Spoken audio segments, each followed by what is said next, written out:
Scorpio, this is for you. Ang message na to today is para sa mga Scorpio. Tingnan natin ang inyong mensahe today, guys. Ang unang message sa inyo ay para sa inyong sarili. Okay? Para to sa inyong sarili, guys. At dapat ninyong maalala o alalahanin. Tingnan natin, guys. Sa mga Scorpio.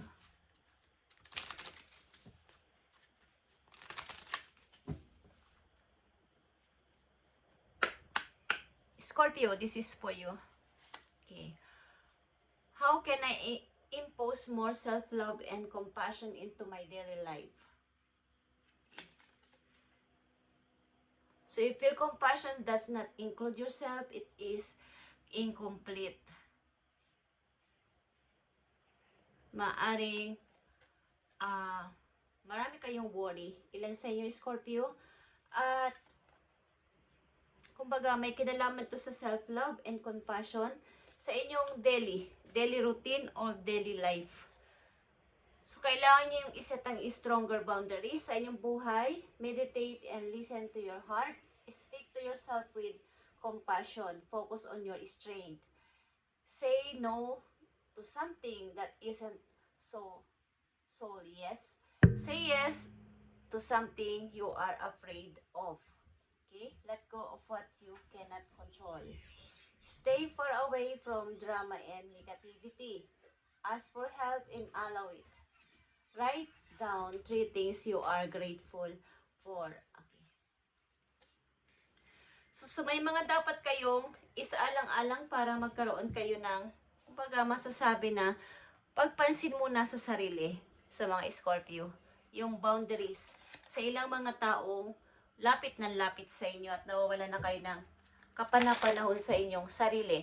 At pagsasabi ng no or yes sa mga alam ninyong hindi at naaayon o hindi sa inyong pananaw. At mag-ask ng help at kumbaga pag kailangan nyo ng help, kailangan nyo mag-ask. Huwag mahiya. Okay, guys? At write down 3 things you are grateful for sa inyong daily life. Para magkaroon kayo ng parang, ano ba yung mga ginagawa ko everyday na nakapagpapasaya sa akin o yung kahit na yan ay masaya o hindi is meron kayong sulat sa inyong journal.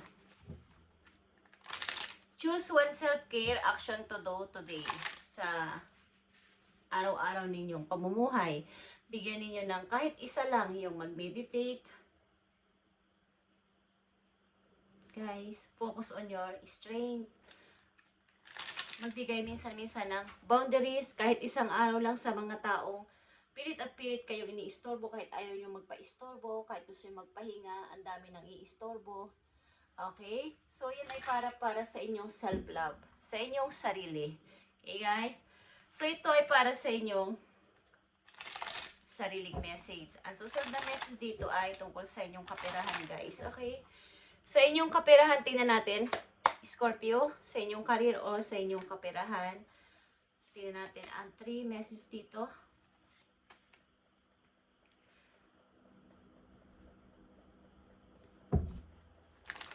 Para sa career ng mga Scorpio, titignan natin.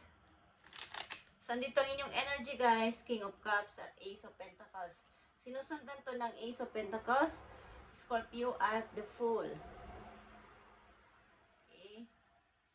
So, may mga plano kayo sa buhay, guys. At may mga paparating din na mga magagandang oportunidad sa inyo. At yun ang gusto ninyong mangyari. Sa ngayon, okay, yung mag-focus muna sa inyong career. Tingnan natin, Scorpio. Ang nakapanood sa mga message na to para sa inyong career.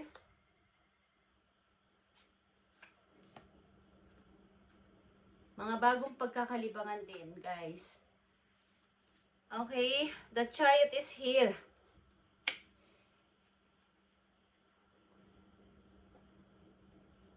Pag-iisip-isip na parang may gusto kong baguhin sa sarili ko. Gusto ko ng kahit konting pagbabago, guys, o malaking pagbabago.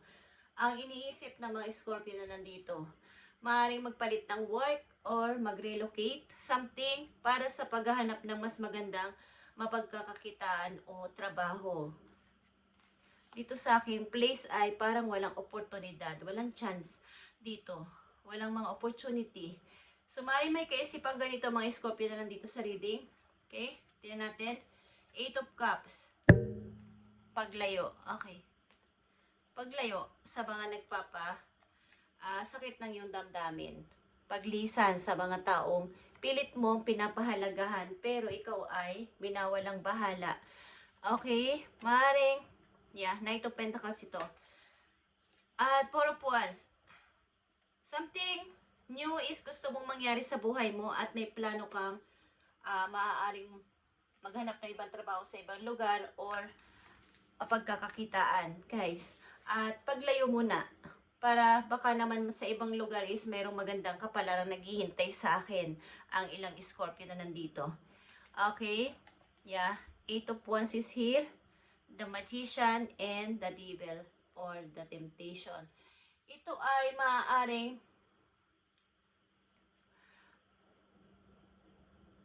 kumbaga iniisip nyo na maging practical this time. Gawin na ang tuparin ng mga naudlat na pangarap. Dahil dito is, bawa kayo ay nasa relasyon at hindi naman healthy, hindi naman maganda ang relasyon, parang gusto niya munang kumawala dito at itry ang ibang paraan sa ibang lugar. Itry ang ibang mga mapagkakakitaan or kaya ay may bagong opportunity sa lugar na yon. Okay? Pagtatry sa ibang paraan. Dahil dito sa aking kinalalagyan ay masyado na ditong toxic. Masyado na akong nadidrain dito sa aking kinalalagyan, sa sitwasyon. So gusto ko munang kumawala. Kahit sabihin natin na kayo ay nakatali na sa isang relasyon. Gusto nyo muna umalis para hanapin ang inyong kapalaran sa ibang lugar, guys. Okay?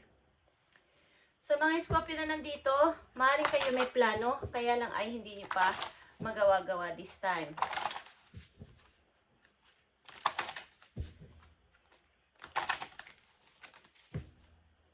Tingnan natin dito, guys. Sa mga Scorpio na nandito sa reading, nabibigyan ng message today, may kinalaman dito sa inyong career.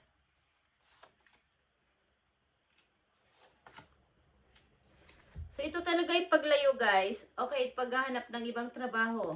Paghahanap ng bagong trabaho. Okay? Gusto nyo makaipon para sa inyong hinaharap o sa inyong future. King of Swords is here at Page of Pentacles. So, may plano kayo talaga at gusto nyo itong gawin ng wala nang hahaluan mo ng emosyon this time. Gusto nyo tanggapin ng offer ng isang tao o ng mga nagbibigay sa inyo ng chance dito. Bawa mayroon kayong in-applyan o mayroon kayong nasagap na balita na may magandang pagkakakitaan doon sa lugar na yon o may maganda doong pagtatrabahuhan is gusto nyo namang itry. Okay? Sa mga Scorpio na nandito. Gusto nyo itry. So, tingnan natin ang inyong love life, guys. Sa mga Scorpio, love life ng mga Scorpio. Maybe kayo ay nakatali sa isang relasyon na hindi kayo makaalis-alis pa, pero parang kasal ito. Kaya lang, hindi pwedeng ma-divorce, hindi pwedeng mahiwalay agad. So, nagtitiis na lang. Okay, doon. Sa inyong buhay pag-ibig, tingnan natin, guys, sa mga Scorpio.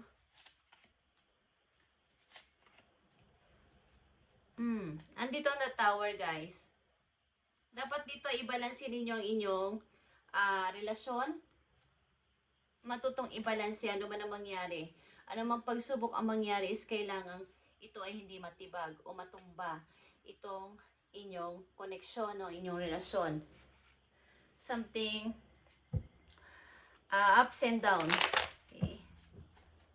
Magiging okay, magiging hindi okay. So parang kailangan dito ng tamang balanse, guys. Sapagkat pag ito ay hindi naagapan is maaaring ito ay magiba or mawasak.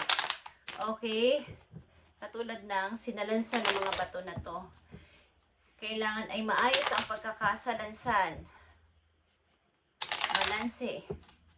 Tingnan natin ang pag-ibig ng mga Scorpio. Sa mga Scorpio na nandito sa reading, nabibigyan ng message today, simula sa araw na to. Kung kailan nyo to mapanood, guys. Andito ang Queen of Wands, guys. To ay Leo energy. May involved bang Leo sa inyong buhay, guys? Leo energy. Tingnan natin. The Fool is here. Nine of Cups. And the Two of Wands. So sa inyong pag-ibig, maaaring kayo ay gusto ng freedom o gusto nyo ng bagong pasimula. At gusto nyo munang i-enjoy ang inyong sarili talaga. Gusto nyo munang balikan. Pansinin naman ang sarili. Okay? At mamili between. Gusto nyo isara ang isang pintuan na inyong binuksan. Okay. At buksan ang bago. Guys, gusto niyo nang isara yung luma at buksan ang bago para sa inyong bagong pag-i-start sa buhay, sa mga Scorpio. Okay. May gusto rin kayong puntahan na lugar, guys. Tingnan natin to. The Fool is here. Okay, 8 of Cups and 5 of Pentacles, 8 of Cups and the Page of Cups. So, dito yung pag-alis talaga, guys, sa relasyon. Kahit na kayo ay nahihirapan o mahihirapan dito sa inyong pag-i-start, walang masyadong tulong, or napakahirap mag-i-start ng magpapasimula ulit kayo, simula sa zero. Pero andito yung inyong motivation, determinasyon na kailangan kong magpatuloy, kailangan kong tuparin yung aking pangarap kahit wala ka sa buhay ko. Okay? Maaring meron ditong mabubuwag na relasyon, guys. Okay? Tingnan natin, Scorpio. May paglisan dito, pag-alis. Marami man kayo na-invest ditong pag-ibig o pagmamahal is kailangan kong umalis. Kailangan ko munang iwan itong pag-ibig na to, ang relasyon na to, sapagkat meron pa akong gustong gawin sa buhay. Meron pa akong mga hinahanap. Meron pa akong mga dapat na isaalang-alang. Okay? Maaring bigay man kayo ng bigay ng pag-ibig, bigay ng pagmamahal. Dito sa connection na to is wala naman. Walang kwenta. Okay? Scorpio, tingnan natin ang paparating dito sa pag-ibig ng mga Scorpio. So, pag i-start dito ng bago ang inyong iniisip. Okay. 8 of Pentacles, guys. Nakapokus kayo sa work ninyo sa ngayon. Page of Cups and the Ace of Swords. Yeah, guys. Pagamat kayo ay maaaring kayo umalis na sa sitwasyon na yon na napakahirap sa inyong relasyon, is may bago ditong nagpaparamdam na kumbaga open naman ang inyong puso sa pagmamahal. Open kayo sa bagong pag-ibig na paparating. At maaaring pinangako nyo sa sarili nyo, next time kapag ako iibig muli is aalamin ko na kumbaga wala nang, gusto ko yung honest, gusto ko yung maayos na relasyon, yung totohanan na, wala nang halong mga kasinungalingan. Okay? At the same time, kayo ay nandito sa pag-isang busy sa work, at mahirap, may regret pa din galing sa nakaraan sa pag-ibig na to. Kaya lang ay nagpapaka-busy kayo sa inyong trabaho. Maaaring may kaugnayan kayo sa Leo, guys. At maaaring kayo ngayon ay mag-isa sa buhay. At nag-i-enjoy muna sa pagiging single after ng breakup na to. Okay. Dapat malaman ng mga Scorpio na papating sa kanila bukod dito sa pag-ibig at sa kanilang career. Ano pa mga dapat nilang malaman ng mga Scorpio sa kanilang sitwasyon simula sa araw na to, dapat nilang malaman. I need message for Scorpio. 2 messages dito para sa iyo, Scorpio. Dapat ninyong malaman. Okay? So, andito ang 6 of Swords again. May tatlo ka na. Halos 6 of Swords na lumalabas dito. Talagang malakas ang pagnanais mong makalayo muna sa madadramang tao.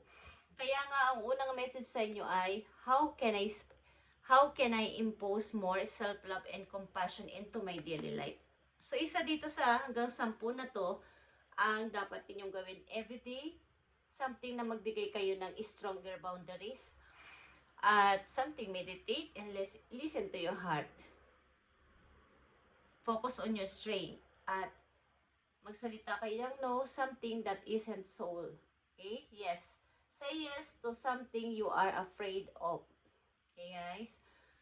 So, maaaring kayo ay kailangan ng self-love muna this time after ng pagka-broke ng inyong puso at paglayo muna sa mga nagpahirap sa inyong damdamin, guys. At pananahimik muna. Something na pagbuo ulit sa sarili. Pagbibigay ulit ng pansin sa sarili. Pagpapahalaga sa sarili muna. Sa ngayon, ang mga Scorpio na nandito. So, 7 of Wands is here at 3 of Pentacles. So, kayo ay ngayon ay maaaring nakapokus talaga sa sarili mo na at patuloy na gusto nyong paunladin mo ng inyong buhay, lalo na sa kapirahan, sa inyong hanap buhay. Gusto nyo muna makapag-ipon. At nakikita ko dito ang inyong dedikasyon at seryoso. Something na kayo talaga ay nagbigay na ng boundaries sa mga taong ito na nanakit sa inyo. At paglayo, okay? Maring pinuto nyo muna ang connection nyo sa kanila. Pinoprotektahan nyo ang inyong puso sa ngayon. Ayaw nyo muna ng istorbo, okay? Sa mga Scorpio na nandito. At matagumpay kayong person, ha? Mahilig kayong magrelo, guys. At magkwintas ng gold ang ilan sa inyo. Kayo ay nahiwalay sa, kumbaga sa marriage ito, guys. At hindi to basta-basta. Hindi to yung tipong wala lang. Talagang mayroong mga sakit pa sa inyong puso, guys. Sapagkat ito ay inyong ininvest na pag-ibig. Kaya lang wala na talagang pag-asa. Okay? Tingnan natin ni Scorpio. Okay, inner knowing is here. Makinig talaga kayo sa inyong intuition. Okay? At signing.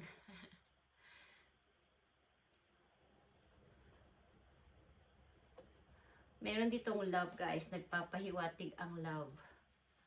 Maaring may mga nagkakagusto sa inyo, guys. Babae man kayo, lalaki is andito yung pagbibigay muna ng limit o boundaries sa mga tao.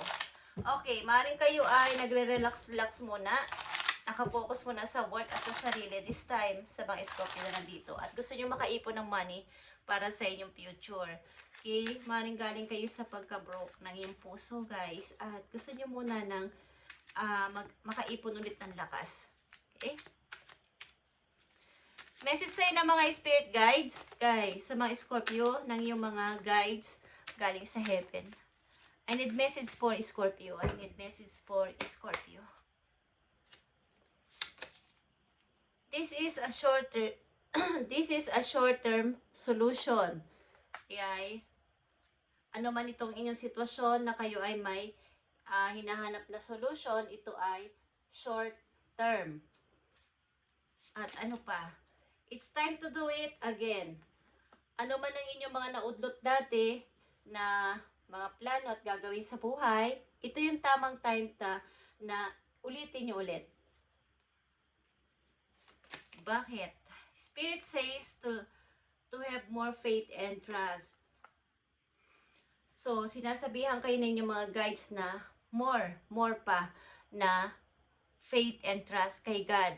There is not enough confidence to fuel the situation.